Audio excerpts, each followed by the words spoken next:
हम बकवास पर आपको खुश आमदीद।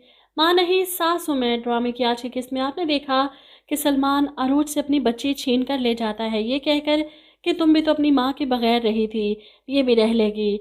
और रात को तो बच्ची को अपने पास रखता है। अगले दिन ऑफिस जाने के लिए तैयार खड़ा है, अपनी माँ के पास आकर कहता है अरीज को अब आपको संभालना होगा। ये सुनकर तो शाइस्ता बेगम फौरन बीमारी और बुढ़ापे का बहाना बनाती हैं। इस उम्र में मुझसे बच्ची कहाँ संभाली जाती है। इस उम्र में शाइस्ता बेगम से साजिशें होती हैं, झूठ बोले जाते हैं, दौलत के लिए पागल हो सकती हैं। तब इन्हें याद नहीं आता कि इस उम्र में इस जायदाद का क्या करेंगी। लेकिन अरीज को देखकर फौरन बहाना बनाती हैं। सलमान, तुम्हें अरीज को इस तरह नहीं लाना चाहिए था, ये बहुत छोटी है, माँ के बगैर कैसे रहेगी, कौन इसका ख्याल रखेगा, मैं इतनी सी बच्ची को कैसे संभालूंगी, थक जाती हूँ मैं। जिस पर सलमान कहता है सच कह रही हैं आप, कैसे संभालेंगी, तजर्बा जो नहीं आपके पास। शाइस्ता हैरान होकर कहती हैं क्या मतलब। इस बात के जवाब में सलमान तंज करता है, अपने बच्चे को तो दूसरों को सौंप दिया था पालने के लिए, तजर्बा कहाँ से आता आपके पास। ये सुनकर शाइस्ता बेगम को धचका लगता है, बदतमीजी कर रहे हो तुम मेरे साथ। माँ को नाराज़ होते देख सलमान फौरन कहता है मैं आपसे बदतमीजी नहीं करना चाहता, मैं आपसे सिर्फ ये कह रहा हूँ अरीज को आपको संभालना होगा।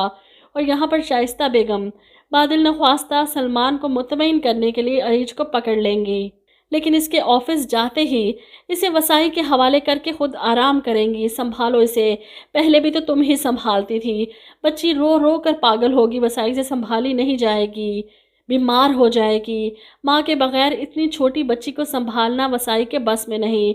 और शाइस्ता बेगम को वैसे ही इससे कोई लगाव नहीं था। तो जैसा कि कल के रिव्यू में मैंने बताया था कि बच्ची बीमार होकर हॉस्पिटल पहुँचेगी, तब सलमान को एहसास होगा इसने कितनी बड़ी गलती की है, ज़्यादती की है इस बच्ची के साथ। वहीं दूसरी तरफ अरूज तड़प रही है अपनी बेटी के लिए। यहाँ मेहरीन बेगम इसे कहती है हम पुलिस से मदद ले सकते हैं अरीज को वापस लाने के लिए। सलमान ऐसे इसे कभी वापस नहीं करेगा। अरूज अपनी माँ की बात सुनकर खुश हो जाती है। ऐसे में मास्टर साहब इन्हें मना कर देते हैं, मेरा नहीं ख्याल कि हमें पुलिस को इस मामले में इन्वॉल्व करना चाहिए। इनके एतराज़ पर तीनों औरतें हैरान हैं। ऐसा क्यों कह रहे हैं आप, इसमें क्या बुराई है। मास्टर साहब कहते हैं सब जानते हैं कि सलमान एक ज़िद्दी और जनूनी सा लड़का है, पुलिस रिपोर्ट करवाने से कहीं गुस्से में ना आ जाए। हैरत की बात है मास्टर साहब की सोच पर कि इतनी छोटी सी बच्ची को माँ से दूर रखने पर कानून भी इजाज़त नहीं देता, वो भी माँ का साथ देता है। और सलमान के गुस्से में आने या ना आने से इन्हें क्या फ़र्क पड़ता है, अपनी बच्ची लें वापस। लेकिन नहीं, पागलों की तरह ड्रामे को बढ़ा रहे हैं, एक ही सीन को बार बार रिपीट करके और बेफजूल बातों को लंबा खींच खींच कर ड्रामे का सत्यानाश मार दिया है। और ढिठाई भी इतनी कि एहसास ही नहीं कि हम ड्रामे को किस बुरी तरह से फ्लॉप कर रहे हैं। फजूल के सीन बढ़ाकर अरूज बआसानी पुलिस में जाकर अपनी बच्ची वापस ला सकती है और इसमें कुछ गलत भी नहीं। बच्ची क्या, वो तो अपना घर जायदाद सब कुछ वापस हासिल कर सकती है। लेकिन नहीं, बैठे रहेंगे हाथ पर हाथ रखकर जब तक बच्ची नहीं बीमार हो जाती। मेहरीन बेगम को अरूज की हालत पर तरस आता है। तुम्हें अगर लगता है घर छोड़ने का फैसला मेरा गलत था तो हम वापस चलते हैं।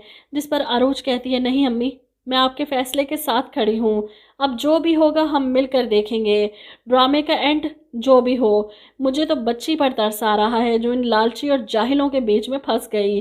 जो कुछ अरूज ने छोटे होते हुए सहा वही सब कुछ अब इसकी बेटी भी सह रही है। अरूज को तो चलो मास्टर साहब और इनकी बीवी जैसे प्यार करने वाले लोगों ने मिलकर संभाल लिया, अरीज का क्या कसूर है जो बाप की अना की जंग में माँ से महरूम होकर इस तरह मुलाजमों के हाथों में पलेगी और कितना अरसा सरवाइव करेगी।